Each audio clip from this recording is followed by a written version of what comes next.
Bismillahirrahmanirrahim. Assalamualaikum warahmatullahi wabarakatuh. Perkenalkan, nama saya Aldi Adriana, absen nomor 2 dari kelas 11 6. Pada kesempatan ini saya akan menjelaskan tentang poster yang saya buat mengenai kasus pelanggaran HAM. Tetapi sebelum itu, saya akan menjelaskan tentang pelanggaran HAM dan upaya-upaya apa saja yang harus dilakukan. Pelanggaran HAM adalah perbuatan seseorang atau kelompok orang yang mengurangi, membatasi, bahkan mencabut HAM seseorang atau kelompok orang yang sebenarnya sudah dijamin oleh undang-undang dan dikhawatirkan tidak dapat memperoleh penyelesaian hukum yang berlaku atau sesuai.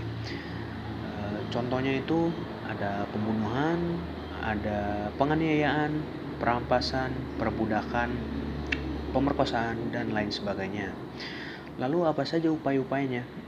Menurut saya, upaya preventif kasus pelanggaran HAM dapat dilakukan dengan cara edukasi kepada masyarakat mengenai hak asasi manusia. Edukasi ini dapat dilakukan secara langsung, bisa juga dalam bentuk seminar maupun webinar apabila kondisi sedang tidak memungkinkan. Hal ini ditujukan agar masyarakat dapat melihat bahwa setiap orang itu memiliki haknya masing-masing di samping kewajibannya.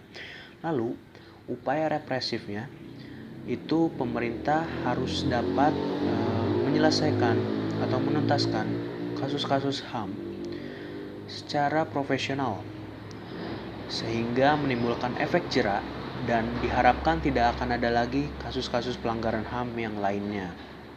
Lanjut ke bagian poster.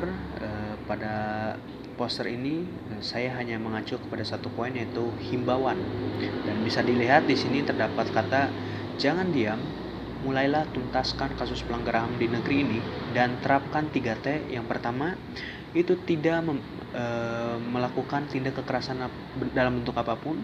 Yang kedua, tidak memaksakan orang lain untuk menganut apa yang kita anggap benar.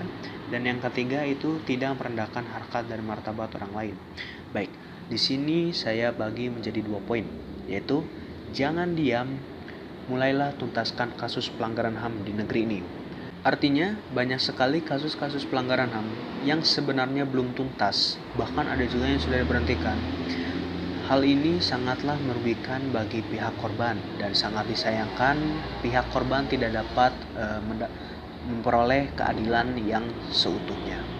Lalu poin kedua ini bisa dilihat dan terapkan 3T. 1. Tidak melakukan tindak kekerasan dalam bentuk apapun. Ini sudah jelas bahwa tindak kekerasan tidak dapat dibenarkan. Yang kedua, tidak memaksakan orang lain untuk menganut apa yang kita anggap benar.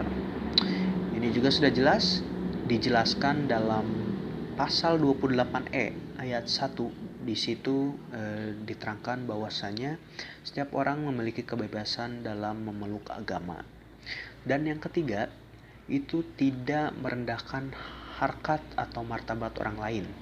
Nah, karena pada saat ini eranya digital, banyak sekali orang-orang yang menggunakan sosial media, dan tidak sedikit juga banyak yang melakukan perundungan kepada orang lain, sehingga pihak korban bisa mengalami depresi, bahkan ada juga yang bunuh diri. Nah, poin ketiga ini sangatlah berbahaya, khususnya pada zaman sekarang ini. Sekian dari saya, terima kasih atas perhatiannya. Mohon maaf bila terjadi kesalahan. Wabillahi taufiq wal hidayah. Wassalamualaikum warahmatullahi wabarakatuh.